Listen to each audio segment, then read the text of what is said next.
বন্ধুরা, আমি পাপিয়া। আমি আবার চলে এসেছি নন্দীপুকুর পরে পুজো কমিটিতে। তা আজ আমি তোমাদের দেখাচ্ছি যে পুজোর বাইরে যে গেটটা হয়েছে প্যান্ডেলের বাইরে, সেই গেটটা থেকে আমি তোমাদের দেখাচ্ছি। এইবার আমি মণ্ডপের ভেতরের দিকে যাচ্ছি, এগোচ্ছি, প্যান্ডেলের দিকে এগোচ্ছি।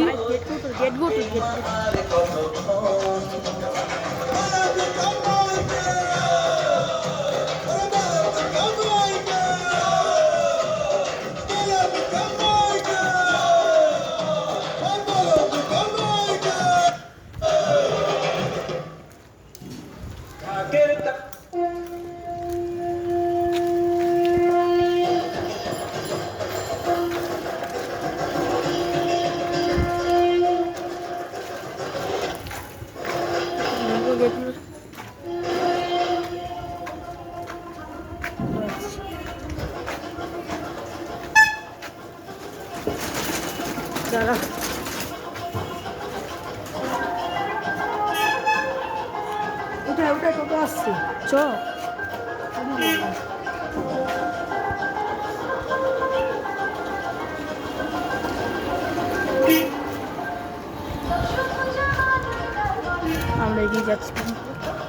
আমরা এগিয়ে যাচ্ছি প্যান্ডেলের দিকে।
আর কিছুটা রাস্তা আমরা এগোচ্ছি।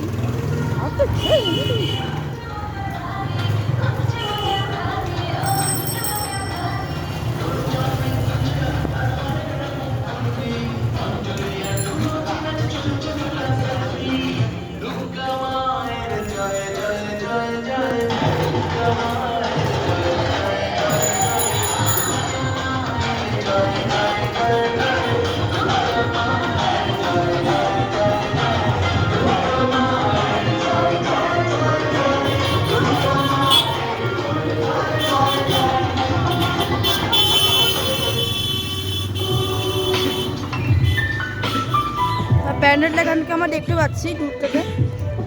ভালো না,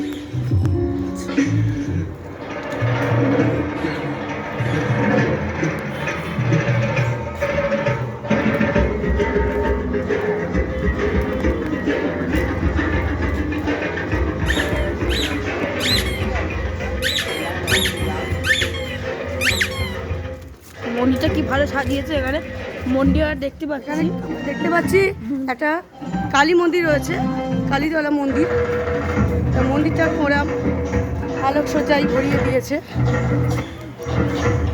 তার মধ্যে দেখতে পাচ্ছি আমরা শিব বাবা আছে, এখানে মা কালী আছে।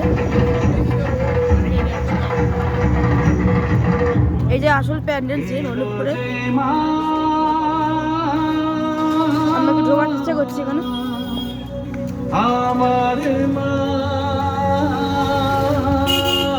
প্যান্ডেলটা আমরা দেখতেই পাচ্ছি, মূল প্যান্ডেলটা।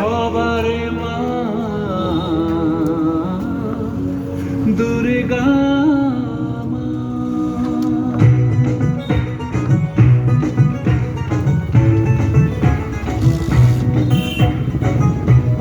পুকুর রয়েছে, পুকুরও দেখতে পাচ্ছি আমরা।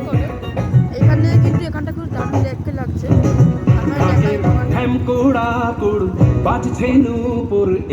দেখতে লাগছে জায়গাটা এখানে কিন্তু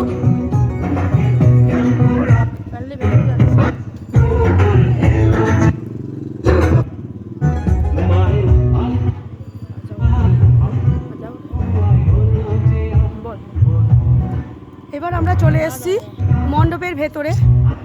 মণ্ডপের ভেতরে আমরা প্রবেশ করেছি। এবার মণ্ডপের সাইডগুলো আপনাদের দেখাচ্ছি।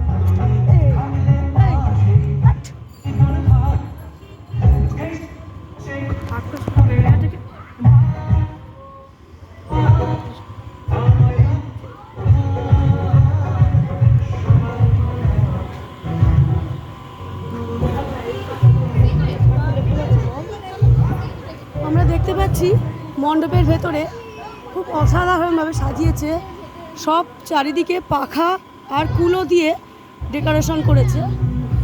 কুলো আর পাখা দিয়ে করেছে কি, এছাড়া রয়েছে কিছু থার্মোকলের টপিক দিয়েও মণ্ডপ সজ্জা করেছে। এবার আমরা চলে এসেছি ঠাকুরের সামনে, মায়ের সামনে চলে এসেছি। তা মা এখানকার ঠাকুর কৃষ্ণনগর থেকে আনা, কৃষ্ণনগরের বিখ্যাত শিল্পীর তৈরি করা এই ঠাকুর। তা আমরা মায়ের ছবিটাও তোমাদের দেখাচ্ছি।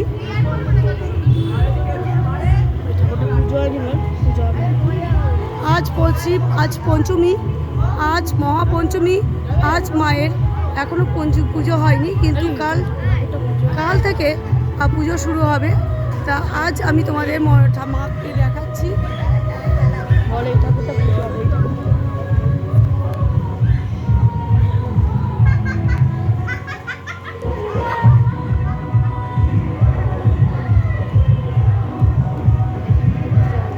এই ঠাকুরটা পুজো হবে, আর এই ঠাকুরটা ওরা এমনি সাজানোর জন্য করেছে।